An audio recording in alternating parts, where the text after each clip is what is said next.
seolah kita diajak sebagai orang yang percaya pada Yesus berdiri di bukit Golgota, berdiri di bawah salib itu. Kita diajak melihat lagi luka-luka Yesus, mendengar lagi nafas terakhirnya, dan diajak untuk merenungkan lagi kasih yang tak berujung itu dan kasih yang tak terukur itu dengan ukuran-ukuran kemanusiaan kita. Sebab Jumat Agung bukan hanya tentang apa yang terjadi dulu di Golgota, tetapi Jumat Agung juga mau bicara tentang apa yang Tuhan masih katakan kepada kita hari ini melalui perayaan Jumat Agung ini. Dan justru itulah hari ini, di Jumat Agung ini, kita datang dengan hati yang penuh dengan beban, hati yang penuh luka, dan segala jalan kita yang penuh dengan banyak pertanyaan yang belum selesai tentang banyak hal.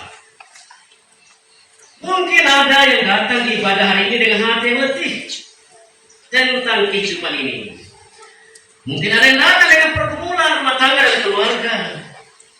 Mungkin ada yang datang dengan sakit penyakit, dengan keluhan-keluhannya tentang masa muda dan masa tua, tentang pekerjaan dan tentang banyak hal. Juga kita datang di Jumat Agung untuk juga terus bertanya tentang doa-doa kita yang belum dijawab oleh Tuhan. Dan justru dalam keadaan seperti itulah kita juga diajak untuk mendengar satu seruan dari salib, sebagaimana tema perayaan Jumat Agung di GKS hari ini. Allahku, Allahku, mengapa engkau meninggalkan aku? Bapak, Ibu, saudara-saudara yang terkasih di dalam nama Tuhan Yesus Kristus, seruan ini, teriakan ini bukan sekedar kalimat biasa, tetapi seruan yang berbunyi, Allahku, Allahku, mengapa engkau meninggalkan aku, adalah jeritan dari dalam hati Yesus, jeritan di tengah penderitaan yang paling dalam. Dia berseru bukan sebagai manusia biasa. Yang berseru itu adalah anak Allah sendiri, Allah yang mengutusnya ke dalam dunia dengan satu misi, bukan untuk menyelamatkan dirinya sendiri, tetapi dengan misi menyelamatkan dunia dari dosa. Ia yang selama ini menguatkan dan jatuh, kini tergantung lemah di kayu salib. Ia yang selama ini mendekatkan manusia kepada Allah, kini seakan-akan sedang merasakan jarak yang sangat jauh dengan Bapaknya. Tetapi disinilah makna Jumat Agung yang sesungguhnya, bahwa dari jam 12 sampai jam 3 petang, kegelapan meliputi seluruh daerah itu. Kegelapan yang disebut ibu bapak semua bukanlah sekedar pergantian cuaca biasa, tetapi inilah bahasa Tuhan. Ini adalah tanda bahwa seluruh ciptaan sedang menyaksikan sesuatu yang sangat besar yang belum pernah terjadi dan menunjukkan kemahakuasaan Tuhan Bapa di surga yang mengutus Yesus. Allah Bapa dapat melakukan apa saja. Ia yang menjadikan langit dan bumi. Ia yang mempersembahkan di hadapan kita kehidupan. Allah itu, Bapa kita di surga, dapat melakukan apa saja, termasuk peristiwa Jumat Agung. Ia menunjukkan kemahakuasaannya yang luar biasa. Tetapi Ibu Bapak semua, ada sesuatu yang indah di balik kegelapan di Jumat Agung, bahwa seruan Yesus bukanlah teriakan putus asa tanpa arah. Yesus mengutip Mazmur 22, Allahku, mengapa engkau meninggalkan aku? Artinya, di tengah penderitaan yang paling gelap, Yesus tetap berbicara dalam bahasa kitab suci. Ini menarik Bapak semua. Walau dia anak Allah, dia tidak berbicara menurut pikirannya sendiri. Tetapi setiap kali ia berkata-kata, ia selalu berbicara dengan menggunakan bahasa kitab suci. Dalam lukanya ia tetap berdoa.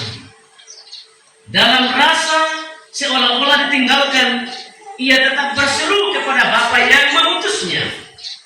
Ini berarti bahwa ketika semua terasa hilang, Yesus mengajarkan kepada kita untuk tetap berpegang kepada Bapa di surga. Berapa banyak di antara kita yang Bapa semua yang kalau doanya sudah dijawab, mungkin aja berhenti berdoa. Atau ketika tidak lagi melihat jalan keluar, lalu putus asa dan tidak mau lagi berdoa dan terus berdoa. Berdoalah sampai doamu dijawab. Bahkan di titik paling gelap sekalipun, janganlah berhenti. Ibu bapak semua yang saya kasih, kalau kita mengingat seluruh pelayanan Yesus, membaca Injil dengan sangat teliti, kita akan melihat bahwa Yesus selalu hidup di dalam firman dan ia sendiri adalah firman. Ambil contoh ketika ia dicobai di padang gurun, ia selalu berkata, ada tertulis. Yesus selalu bicara dengan bahasa kitab suci. Ada tertulis. Ketika mengajar, ketika menegur, ketika menjawab pertanyaan, ketika ia menderita sekalipun, perkataannya selalu berakar pada sabda Bapa di surga. Bahkan dari atas kayu salib pun, yang keluar dari mulutnya tetap adalah firman. Bapak, Ibu, saudara-saudara yang saya kasihi di dalam nama Tuhan Yesus Kristus, Yesus memberi teladan yang sangat jelas kepada saya dan kita semua. Apa yang ia ajarkan, itulah yang ia hidupi. Ia tidak berkhotbah tentang kasih lalu hidup dalam kebencian, tidak. Ia tidak berbicara tentang pengampunan lalu menyimpan dendam lama-lama. Ia tidak mengajarkan penyerahan diri kepada Bapa lalu diam-diam berjalan menurut kehendaknya. Bahkan ketika jalan salib begitu pahit, ia tetap taat sampai mati. Tentang ini semua Ibu Bapak semua, bukan sekedar tentang Yesus, tentang saya dan kita yang diizinkan Tuhan masih jalan di atas dunia ini. Masihkah ada kepahitan di hati kita? Masih ada dendam yang macam tidak ada akhirnya? Pertanyaan dengan nada lembut, bertanya dengan nada lembut.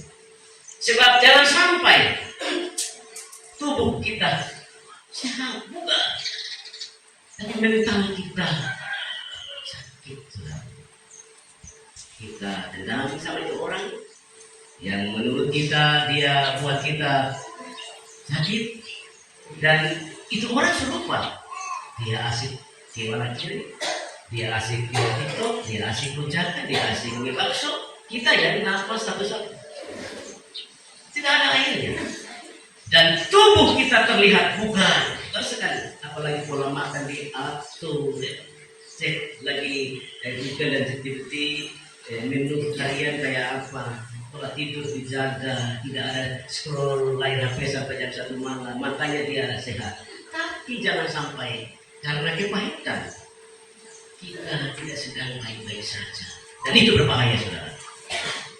Yesus mengajarkan kita lupakan kepahitan itu. Doakan mereka yang mungkin salah pada kita. Jangan kita melumpuhkan kepahitan kita, dan itu menjadi penyakit bagi kita. Dan Alkitab mengajarkan kepada kita hati yang gembira. Apa? Obat. Hati yang gembira obat. Jadi kalau pakai di sini ada kita senyum-senyum, canda-canda, hidup ini ya sudah berat. Jangan tambah kasih berat lagi 1 kilo.